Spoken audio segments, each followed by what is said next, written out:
Olá, esse é o trabalho exposto para a 8ª Mostra Científica do UNESCO, com o título O perfil dos Estados brasileiros e a letalidade pela Covid-19. Qual a relação? Desde já, agradeço à banca pela oportunidade de apresentação do trabalho.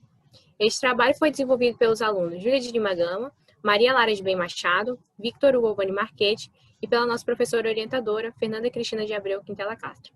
Bom, o intuito do nosso trabalho é indicar o índice de letalidade dos Estados brasileiros no assoalho da Covid-19.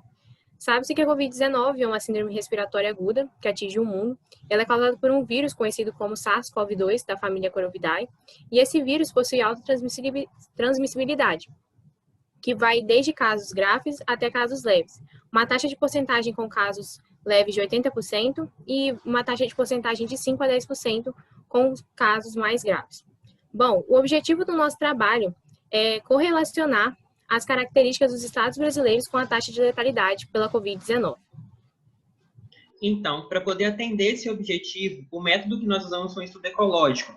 Nós extraímos os 27 estados brasileiros e analisamos qual era a letalidade deles no 100º dia após o primeiro caso de Covid. Com essa letalidade, nós pudemos separar esses estados em 6 classes, de A até F, em que A eram os estados de menor letalidade, melhor situação, e F os estados de pior letalidade. Dentro de cada classe, então, a gente analisou a média de IDH dos estados que ali estavam, casos por leito, leitos por 1.000 habitantes, investimento em saúde. E com isso, a partir desses dados, nós buscamos entender quais eram as características que cada uma das classes apresentavam e como essas características variáveis poderiam estar influenciando para eles estarem em uma classe de melhor letalidade, menor letalidade, melhor resultado, ou uma classe de pior letalidade, pior resultado. E, com isso, a separação dos estados ficou da seguinte forma. A maioria dos estados ficaram nas classes A e B, de modo que o Mato Grosso do Sul teve a menor letalidade entre os estados brasileiros. O Rio de Janeiro foi o pior estado, na classe F, com a pior letalidade encontrada.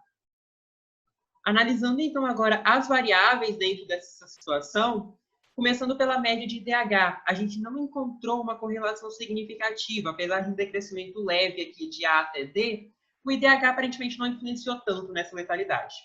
Leitos por 1.000 habitantes e casos por 1.000 habitantes também apresentam as colunas de uma forma bem dispersa e que não visualiza-se nenhuma correlação estatística aqui apresentada. Mas quando nós juntamos essa variável de casos e essa variável de leitos e buscamos entender quantos leitos o estado tinha para cada caso que ele tinha, ou seja, quantos casos por leito ele teve, ou seja, se ele tinha leitos para poder atender o problema que foi criado, se ele tinha leitos para poder atender o número de casos que foi apresentado ali, a gente consegue observar uma correlação bem explícita, principalmente de A até D. Vale lembrar que a IF tem uma amostra de um estado apenas cada um, então não perde um pouco de relevância estatística. Mas de A até D a correlação é bem clara, a gente tem um crescimento. Quanto mais alta é a letalidade, quanto mais a gente vai avançando nas classes, maior é o número de casos por leito. E no caso do investimento em saúde, a gente observa aqui que os estados A, B e C, eles encontraram-se bem equilibrados, mas você encontra uma correlação de decrescimento de acordo com o que você vai olhando os estados em pior situação. Ou seja, aqueles estados que mais tiveram letalidade foram também os que menos investiram em saúde em proporção ao orçamento deles. A partir dessa análise desses grafos, a gente conclui que o elevado número de casos e até a quantidade de número de leitos e até mesmo IDH, que em tese poderiam piorar a taxa de letalidade do Covid, não foram fatores tão significativos nos gráficos apresentados. Entretanto, a razão entre o número de casos e do suporte de leitos apresentaram uma correlação muito importante do que se a gente pegasse e analisasse esses dois fatores isoladamente. Além disso, os estados que investiram menos, ou seja, que tiveram baixos investimentos, representaram piores resultados. Então, é de suma importância uma gestão equilibrada nesses estados.